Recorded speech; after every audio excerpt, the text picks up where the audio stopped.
वर्तमान के समय को अच्छे आचरण में और भगवान नाम जप में व्यतीत करना है और चिंता नहीं करनी। देखो, कोई ऐसा मनुष्य शरीरधारी नहीं है जिसको संघर्ष ना करना पड़े। क्यों? आप बताओ, कोई ऐसा है जिसको संघर्ष जीवन में ना करना पड़ा हो, जिसको विपत्ति या दुख या छल कपट या धोखा ये सब ना देखने पड़े हो? ये संसार का स्वरूप है। हमको बहुत मजबूत होके चलना होगा, नहीं हमारा जीवन व्यर्थ हो जाएगा। आपने अच्छा मकान बना लिया, आपने अरबों रुपए जमा कर लिए, लेकिन आपने भजन नहीं किया, तो जब शरीर छूटेगा तो आपके साथ क्या जाएगा?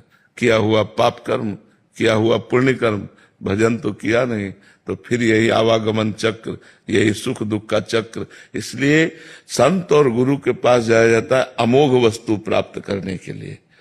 अमोघ माने जिसका नाश न हो, जो व्यर्थ न हो, वो है भगवान का नाम, वो है भगवान का मार्ग, वो है भगवान की लीला कथा, भगवान से प्रेम। ये हमें जीवन को प्रकाश में बनाने के लिए अत्यंत आवश्यक है, और इसके लिए कुछ छोड़ना नहीं है। मतलब जैसे लोगों के दिमाग में रहता है कि हम घर द्वार छोड़ दें, हम इस बात से आपको बिल्कुल, हम खुद छोड़े हुए हैं, बचपन से छोड़े हुए हैं, तो अनुभव की बात कह रहे हैं। हमको उद्देश्य बदलना है, सिर्फ उद्देश्य। हमको स्थान नहीं बदलना, भेष नहीं बदलना, क्रियाएं नहीं बदलनी। गृहस्थी में अगर हम किसान हैं तो किसानी ही करनी है, व्यापारी हैं तो व्यापारी करना है। हमको उद्देश्य बदल देना है। अगर उद्देश्य धन रहा, मान प्रतिष्ठा रही, तो भेष बदल देने पर भी काम नहीं बनेगा, देश बदल देने पर भी काम नहीं बनेगा।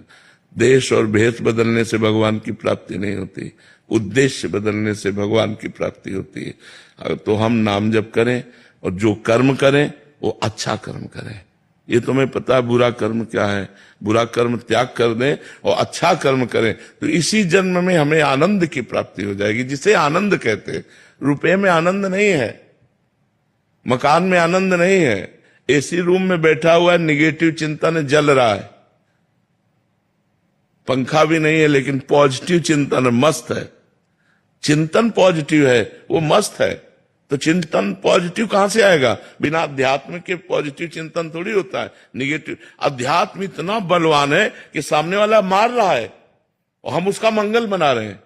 तुम सुखी रहो, तुम्हें कभी दुख न पहुंचे, भगवान तुम्हें स्वस्थ रख। क्या ये मतलब है? क्या सामने वाला गाली दे रहा है, उसको मारने की चेष्टा कर रहा है, और